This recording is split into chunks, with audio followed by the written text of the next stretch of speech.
I'd like to start off on that is I'm continuing a few points from the first lecture that are kind of supplementary information to how to think about these issues of theory construction and information.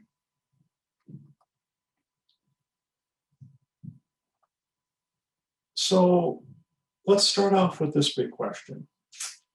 And if I were to talk, kind of give an elevator version of chapter 2 to you, this chapter talks an awful lot about scientific knowledge and why you should pay attention to scientific knowledge versus how you usually think about things. And I know from doing a lot of interviews with undergraduates and graduate students that nobody probably says, I'm going to live my life according to science. And often this discounts the value of your own lived experiences. And sometimes, especially if you're in college classrooms, you're asked to abandon what you think you know already. I mean, you come from families, you come from communities that maybe were quite a bit different than what you're finding at the university. You know, my little town of Strawberry Point, population 1,100 in Northeast Iowa, very, very different than the university environment.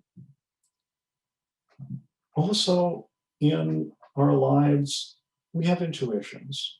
We have a gut reaction. We make decisions based on whether they feel right. And also sometimes if you're thinking about something, you want to be creative. You don't just want to do a Google search and, well, here's the literature. Okay, this is, I guess, what I have to do. It just doesn't correspond to our lives. And the thing that I come away with in the second chapter is it kind of gives you the impression that you shouldn't be using your intuition, creativity, or gut. And it also gives the impression that scientists don't use these things either, and that's simply not true. Scientists do. So we're going to talk a little bit about the research versus your experience, and research and your intuition. And when should you trust authorities on a subject? And what are you going to do when authorities disagree? And finally, finding your own research and reading it and evaluating it, especially in light of the fact that that particular topic might have experts who disagree. So, not to repeat myself, but the chapter gives a lot of arguments about common sense and intuition and gut instinct not working. But these things do have roles in science. And the thing that I want to talk to you about is the fact that it's important that you use your intuitions and common sense and gut instincts at the appropriate part of the scientific process. So from the last lecture, you might think, well, how can I even trust what I observe? Because that observation is theory laden. And any observation I make right now is no guarantee that that's going to happen in the future. The philosopher David Hume talked a lot about this as the problem of induction.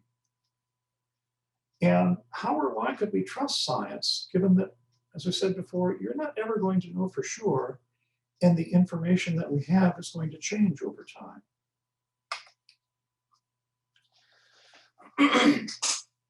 Well, here's kind of the best description of the scientific process that I can come up with, and we revisit our old friend William Whewell from the first lecture, the guy who invented the word scientist. And he said, science begins by making some observation. And that can have theory inside of it, which is the reason why we call this an inductive, hypothetical, deductive spiral. You're just kind of picking up your knowledge from some point in the process of having knowledge. And at this first stage, we're just observing things and saying, are there some patterns going on? In the second stage, now that we said, hey, there's some patterns there, we're going to think about why these patterns are actually there. We're kind of generating some theories, generating some hypotheses that are based on those theories. And because of that hypothesis, we're going to deduce some consequences for an experiment or an observation. So, for example, Albert Einstein, in his theory of relativity, said, if relativity is true, when we observe stars in the sky, those stars are going to appear to be at a different place in the sky during an eclipse than on a regular night. Because, according to the theory of relativity, gravity from the sun is going to bend the light of the stars by the time that they are registered on our photographic plate on our telescope. That was a critical observation that Einstein made. And Eddington was the name of the Englishman who did the observations. Einstein said, if the stars look like they're in the same place in the sky during an eclipse versus a regular night, then I will know the theory of relativity is false. And happily, he found that, yeah, they moved, they bent. Or if we're talking about Harlow's monkeys, if the cupboard theory of mothering is true, those monkeys are going to hug the wire mother and receive their nutrition. And if there's a comfort model is true, they will be with the terry cloth mom instead.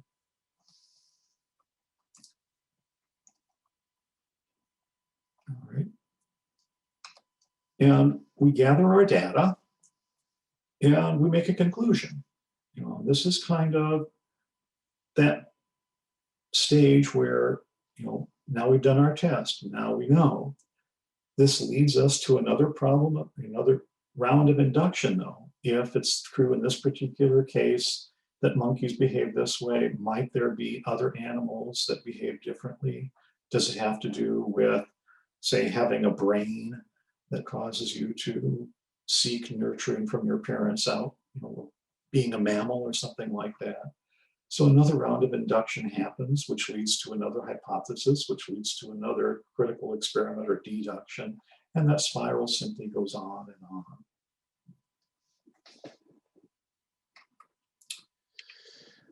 So when do I get to put my emotions, my gut, and my creativity into it?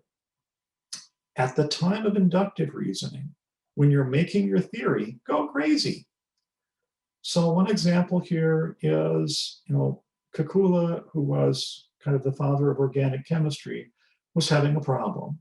Carbon atoms that he was studying simply were not joining together in any way that made sense to him.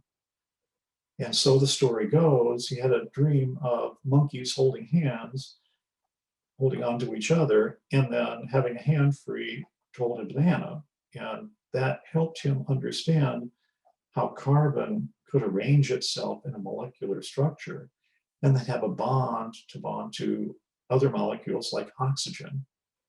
And he had a dream. That dream was a theory. And in your own life, as you generate theories, as you think about, say, how university education is going, by all means, use all of the creativity you can muster. There's other psychology dreams out there. And I think it's important to look at these dreams, these analogies, and think about them critically. One is the hydraulic theory of emotions. And actually, this is a really old model of emotions. It goes back to Aristotle. And we find it in common language all the time. Oh my gosh, if you get frustrated, you're going to blow your top, you're going to explode. Sigmund Freud also talked about that. Well, in the Industrial Revolution, steam was a really powerful thing. That's how we understood power to work. And we thought, well, maybe humans are like that. And psychologically speaking, all this steam is going to build up in you and you need to release it. Well, that's not necessarily true. That's a theory.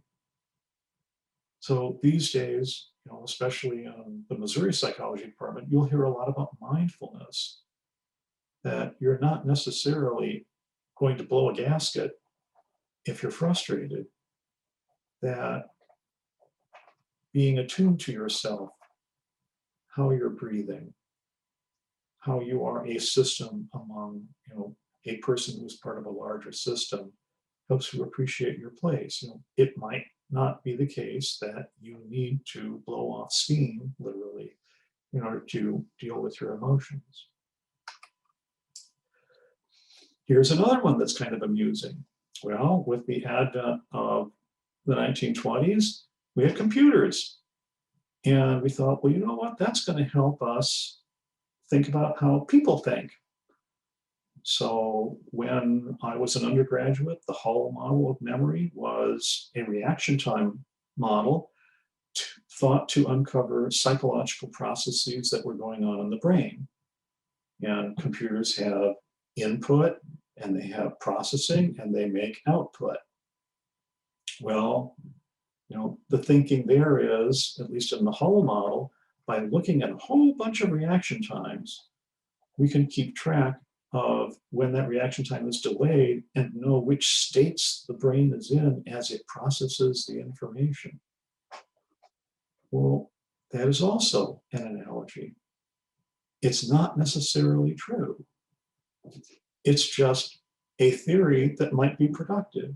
So the Atkinson and Shiffrin model of memory is one way that analogy has proven somewhat useful. But it is, at the end of the day, only an analogy. It's a dream. It's an insight that's creative.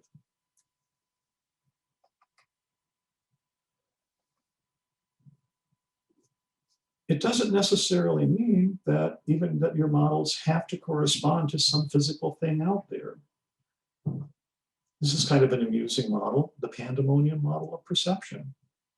And this deals with how do we deal with recognition of letters.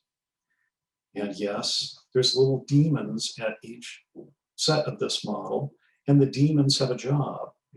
The demon says, well, here's the letter R.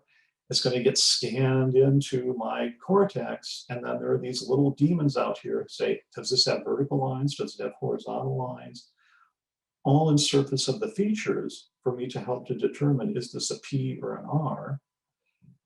And then there are these cognitive demons here that match up these features to letter recognition. And at the end of the day, there's another decision demon who listens to how loudly all these demons are making noise and makes a decision based on what the stimulus is, based on the relative voices of all of these demons.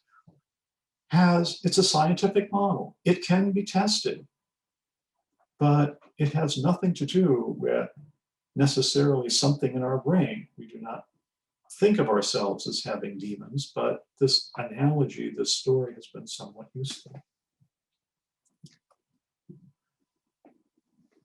Good models are often analogies. One of the analogies that I'm most taken with is the evolutionary process of natural selection. So Darwin's theory that that some things are more likely to survive than others, and this is how evolution happens, has a lot of application within psychology. Learning theory. We tend to think that there might be cognitive revolutions in how you think, Piaget being one of the people who advanced such a model, that correspond to punctuated equilibria.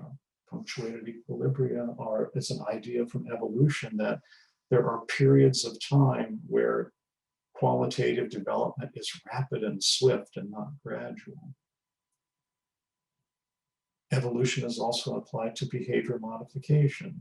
So you're basically trying to cause mutations in the behavior of the person and selecting out those mutations to advance the behaviors that you want, because you can then provide favorable conditions for the behaviors you'd like, much in the same way as, say, a rabbit breeder might breed rabbits to have particular colors of coats.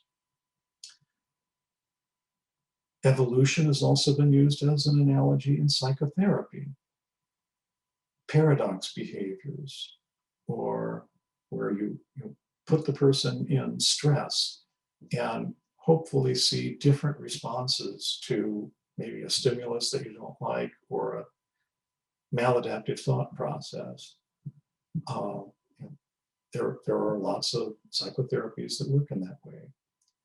And the last one is genetic epistemology, which is Don Campbell's idea that how we decide what is true over the course of our lifespan changes and undergoes evolution as well.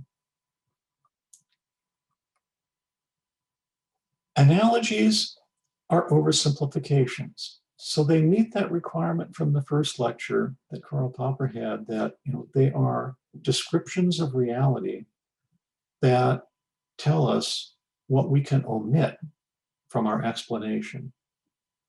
Analogies generate observations of new creative relationships and solutions.